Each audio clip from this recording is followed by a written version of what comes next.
Sam believes that what should happen is that the poetic and fictional domain should be supplanted by the rational domain. Well, let me just close the loop there. Not okay. Quite. I think we need poetry and fiction, and there's more to engaging with reality than being a scientist in a white lab coat. But we need to be able to clearly distinguish fact from fantasy, or fact from merely fertile flights of the imagination. And we want to be rigorous there and rational there. And it's not that there's no place for mere creativity that's not on the rails of rationality. Well, look, fair enough then. But I mean, then partly what we are disputing is the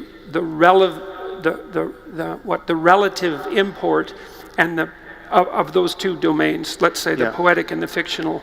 And the rational, and the status of religion now in that. Well, I have a hard time reconciling that to some degree with your more what would you say, formal statements about the problem, because your mechanism, the mechanism that you put forth above all, outside of truth, is rationality, and it isn't clear to me if you're willing to allow the utility of spiritual experience, which you do, and if you're willing to make what would you say, allowances for the necessity of the poetic imagination, exactly how it is that is also encapsulated under the rubric of pure rationality. See, and here's something, you can tell me what you think about this, and I've been thinking a lot about what Sam and I have been talking about, by the way. You know, so I'm making the case in my writing that democratic institutions not only grew out of the Judeo-Christian substrate, but that they're properly ensconced within that substrate. But I'm also perfectly aware that not every religious or poetic system gives rise to democratic institutions, first, and also that there are Christian substructures, maybe the most obviously in the case of the Russian Orthodox Church, right, where the same metaphysical principles apply, but out of which a democracy did not emerge. And so it does seem to me that what we have in the West is the consequence of the interplay between the fantasy-predicated, poetic Judeo-Christian tradition and the rational critique that was aimed at that by the Enlightenment figures. And that seems to me to mirror something like the proper balance between the right hemisphere and its poetic imagination and the left hemisphere and its critical capacity. And then I would say that part of the way, so one of the questions you brought up was, how do we decide which, let's say, religious intuitions are valid? And I think we do that in part through negotiated agreement, you know, because people have, look, even among the Catholics, say in the medieval time, there was an absolute horror of heresy.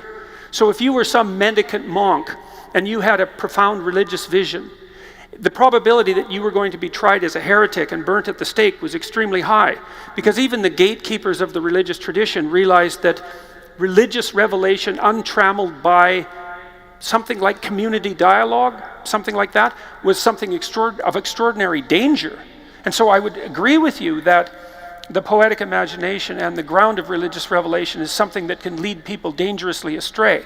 But I would say at the same time that it constitutes the grounds of our initial exploration, and that it's actually ineradicably necessary. Okay, well, I'll briefly address that, and then I want to ask a question that brings Douglas directly in here. I think this is an instance of what's called the genetic fallacy, the idea that because something emerged the way it did historically, as a matter of historical contingency, it is good, the origin is in fact good and worth maintaining, or that it was in fact necessary, that we couldn't get these good things like democracy any other way, or we're unlikely to. And I would say that there's no Abrahamic religion that is the best conceivable womb of democracy or anything else we like, science. That's a great place to get Douglas involved. Yeah. So, but I would just add one other category of thinking here. We have what we think is factual and methods by which we derive facts. And I would put rationality there and an empirical engagement with reality. Then we have other good things in life, like fiction and flights of fancy that are pleasing for one reason or another, and could be generative toward the first category. But then we also have, I would acknowledge, and we've spoken about this before, useful fictions and cases, I would hope rare cases where fiction is more adaptive or more useful than the truth, right? That sometimes the truth can be not worth knowing, and I would argue that there are those cases. Okay, but they're few and far between. We should focus on that to some degree. Yeah, so I want to just point to Douglas here and focus on that, because I think your fear, Douglas, is that my style, or Richard Dawkins' style, or Christopher Hitchens' style of anti-theism, just let's just throw the vicars from the rooftops now, because it is time to end this thing. Not literally. Get off Twitter now, but that's a hashtag if ever I heard one. Yes.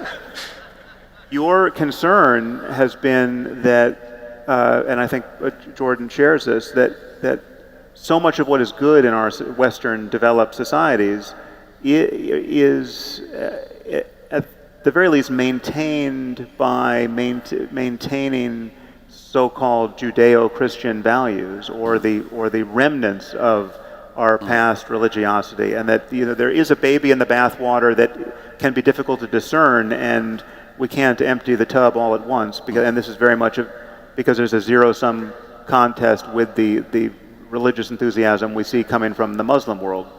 And of course the Muslim world is all over the world at the moment. So in that contest between an older style of religiosity and theocracy really, and modernity, you are not as eager as I have been to pull up Western religiosity by the roots. Or chuck the vicars. Yes. Yes, I think that's fair. I think I sit metaphorically as well as literally between the two of you. I realized from our conversation in Dublin some of what your concerns are about what Jordan has been saying and what he is saying, and I share some of the concern. I said to you then that I used the analogy of what our friend Eric Weinstein recently described to me as Jesus smuggling, that it was a consequence of a discussion about biologists. What do you do if you're discussing design, intelligent design? You can be okay as long as your own bandwidth on the issue, as long as your own depth of knowledge on the issue is very considerable. You can be okay discussing that biology with somebody, even a fundamentalist Christian, so long as you can follow every step of the way. But the fear will always be that the moment you're not looking, they're going to smuggle Jesus in.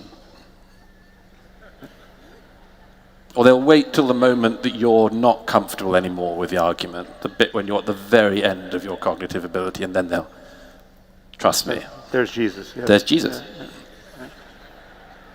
And one of the things I realized from Dublin was, although I think you may not think that Jordan himself is going to try Jesus smuggling on you, you fear that somewhere down the line from what he's saying, somebody else will do that trick. Yeah, it's worse than that. I actually know the people who are clapping are doing that. I hear from those people on a daily basis, right? So that the segment of Jordan's audience that is very happy to be told they can stay on the riverbank of their traditional Christianity for the most part, and they don't have to get into the stream of totally modern, rigorous, rational thinking about everything from first principles, right? That there's something that the Iron Age scribes got right, and it's right for all time. Those are the applause I'm hearing. And however consciously or not, Jordan is telling them it's okay to stick right there with a shard of the cross